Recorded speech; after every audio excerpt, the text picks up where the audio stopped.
कुरान करीम में हजरत यूसुफ अलैहिस्सलाम के वाक़े को अहसनुल क़सस यानी तमाम किस्सों में सबसे अच्छा किस्सा बतलाया गया है। आप अल्लाह के नबी हजरत याकूब अलैहिस्सलाम के सबसे चहेते बेटे थे। आपके कुल 11 भाई थे, जिसमें एक सगा भाई और बाकी सभी सौतेले भाई थे। अल्लाह ने आपको ख्वाबों की ताबीरों का इल्म अता फरमाया था। जब आप छोटे थे तो आपने एक ख्वाब देखा कि 11 सितारे और चांद और सूरज आपको सजदा कर रहे हैं, जिसे आपने अपने वालिद मोहतरम को बतलाया तो उन्होंने उन्हें इस ख्वाब को भाइयों से बतलाने से मना किया। मगर जब ये बात भाइयों को मालूम हुई और जब उन्होंने देखा कि यूसुफ अलैहिस्सलाम को उनके वालिद बहुत चाहते हैं, तो उन्होंने यूसुफ अलैहिस्सलाम को मारने की गरज से जंगल ले गए और एक गहरे कुएं में फेंक दिए। और यूसुफ अलैहिस्सलाम के सगे भाई को भी डराया कि अगर उन्होंने वालिद को बतलाया तो वो उसे भी मार देंगे। उन भाइयों ने यूसुफ अलैहिस्सलाम के कुर्ते में बकरी का खून लगाकर अपने वालिद को बतलाया कि एक भेड़िए ने उन्हें मारकर जंगल में ले गया। हजरत याकूब अपने बेटों के फरेब और मक्र को समझ गए और फरमाया, बड़ा ही चालाक भेड़िया रहा होगा जिसने यूसुफ को मार दिया और कुर्ता भी नहीं फटा, कहकर वे रोने लगे। बेटे के गम में वे इतना रोए कि उनकी आंखों की बिनाई रोशनी भी चली गई। यूसुफ अलैहिस्सलाम को रोज उनके सौतले भाई आकर देखते कि कहीं वो कुएं से बाहर तो नहीं आ गए, मगर अल्लाह ने आपको बचा लिया और आप इस कुएं में 3 दिनों तक रहे। तभी मिस्र की तरफ जाने वाला एक काफिला उधर से गुजरा और उसमें से एक शख्स ने जब इस कुएं को देखा तो डोल डालकर पानी निकालना चाहा, तो उस डोल की मदद से आप कुएं से बाहर आ गए। आपके भाइयों को जब मालूम हुआ तो उन्होंने कहा कि ये हमारा भागा हुआ गुलाम है, और फिर उन्होंने उन्हें 20 दिरहम में उन काफिले वालों के पास बेच दिया। यूसुफ अलैहिस्सलाम मिस्र के बाजार में लाए गए, जहां गुलामों को बेचा जाता था। आप बेहद खूबसूरत थे। उन्हें मिस्र के अमीर मिस्र ने खरीद लिया और अपने शाही महल ले आया और अपनी औरत जुलेखा के पास ले गया। यूसुफ अलैहिस्सलाम की खूबसूरती देखकर उसके बदकारी का ख्याल पैदा हो गया और उसने जब जबरदस्ती करनी चाही तो आप महल से बाहर की तरफ भागे और जुलेखा ने जो उन्हें पकड़ना चाहा तो आपका कुर्ता फट गया। तभी उसका शौहर अजीज मिस्र आ गया। तब इस बदकार औरत ने सारा इल्ज़ाम यूसुफ अलैहिस्सलाम पर डालते हुए उन पर इल्ज़ाम लगा दिया।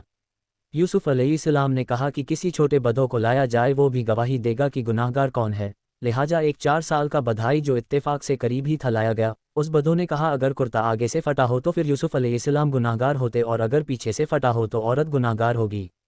अमीर मिस्र सारा माजरा समझ गया कि यूसुफ अलैहिस्सलाम गुनाहगार नहीं है बल्कि जुलेखा गुनाहगार है। जब इस बात की चर्चा आसपास भी होने लगी तो अमीर मिस्र ने बीबी को बचाने की खातिर यूसुफ अलैहिस्सलाम को कारागार में भिजवा दिया। कैदखाने में आपने कैदियों को जो ख्वाब की ताबीर मतलब बतलाई थी वो सब सच होती। तभी मिस्र के बादशाह ने एक ख्वाब देखा कि 7 तंदुरुस्त गायों को 7 दुबली गायें खा रही हैं और धान की 7 हरी बालियां हैं और 7 सूखी बालियां हैं। बादशाह परेशान हो गया और ख्वाब की ताबीर जाननी चाही, मगर कोई नहीं बतला सका। तो बादशाह के एक साकी ने, जो कि कैद में रह चुका था, उसने इसकी ताबीर जानने कैदखाने में जाने की इजाज़त मांगी और फिर यूसुफ अलैहिस्सलाम से मिलकर बादशाह के इस ख्वाब ताबीर जाननी चाही। तो आपने बतलाया कि राज्य में 7 खेती से जो अनाज होगा उसे जमा करो, क्योंकि उसके बाद 7 सालों तक सूखा पड़ेगा और धान नहीं हो पाएगी, तब ये जमा की हुई धान काम आएगी। इसके बाद फिर हरियाली होगी। बादशाह को जब उस कासिद ने ये सब बात बतलाई तो बादशाह ने उन्हें कैदखाने से बाहर लाने का हुक्म दिया, मगर आपने जवाब दिया कि वो तब तक कैदखाने से बाहर नहीं आएंगे जब तक उनकी बेगुनाही सामने नहीं आ जाएगी।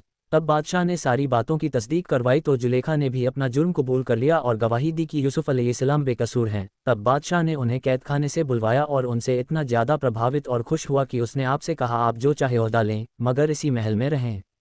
तब आपने बादशाह के खजाने से तकसीम किए जाने वाले गल्ले का इंतजाम संभाल लिया और फिर बादशाह ने हुकूमत और उसके सारे इंतजामत ही उनके हवाले कर दी। उनके ख्वाब के मुताबिक ही 7 सालों की हरियाली के बाद 7 साल सूखा पड़ा अनाज की फ़रोख्त करने लोग दूर दूर से आने लगे। इस दौरान एक रोज़ यूसुफ अलैहिस्सलाम के भाई भी बादशाह के दरबार में गल्ला लेने पहुंचे। अपने भाइयों को देखते ही यूसुफ अलैहिस्सलाम ने उन्हें पहचान लिया, मगर भाई उन्हें नहीं पहचान सके। यूसुफ अलैहिस्सलाम ने उन्हें गल्ला देकर विदा किया और कहा, अगली बार अपने भाई को लेकर नहीं आए तो गल्ला नहीं मिलेगा। आपने जाते समय उनकी बोरियों में नकद भी रखवा दिया। यूसुफ अलैहिस्सलाम के भाइयों ने सारी बातें अपने वालिद को बतलाई और अपने भाई बन्यामिन को ले जाने की इजाज़त मांगी और उसकी हिफाजत का ऐद कर वे दोबारा मिस्र पहुंचे। यूसुफ अलैहिस्सलाम ने धीरे से अपने भाई बन्यामिन को बतला दिया कि मैं तुम्हारा भाई यूसुफ हूँ और उसे अपने पास रोक लिया और भाइयों को वापस कर दिया। सभी भाई बहुत मायूस हो गए। तब अंत में यूसुफ अलैहिस्सलाम ने उनसे कहा कि याद करो तुमने अपने भाई यूसुफ के साथ कैसा सलूक किया था। तब भाइयों ने भी उन्हें पहचान लिया और अपनी गलती और गुनाहों पर बहुत शर्मिंदा हुए। यूसुफ अलैहिस्सलाम ने अपने भाइयों को माफ़ कर दिया और फिर वालिद को साथ लाने के लिए कहा। साथ ही अपना कुर्ता भी उन्हें दिया कि इसे वालिद मोहतरम की आंखों पर रख देना। सभी भाई वापस आ गए।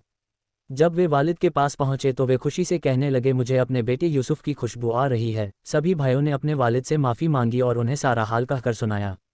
उनके वालिद ने अपने बेटे यूसुफ का कपड़ा उठाकर उसे चूमा और ज्यों ही आंखों से मस किया, उनकी आंखों की बिनाई वापस आ गई। और फिर वे सभी यूसुफ अलैहिस्सलाम से मिलने मिस्र की जानिब रवाना हुए। मिस्र में दाखिल होने पर उनका खूब स्वागत किया गया और जब वे सभी यूसुफ अलैहिस्सलाम के दरबार में पहुंचे तो सजदे में गिर पड़े। यूसुफ अलैहिस्सलाम अपने वालिद मोहतरम से गले लग गए, उनकी आंखों में खुशी के आंसू थे और इस तरह ये थी उस ख्वाब की ताबीर जो उन्होंने 11 सितारे और चांद और सूरज को लेकर की थी।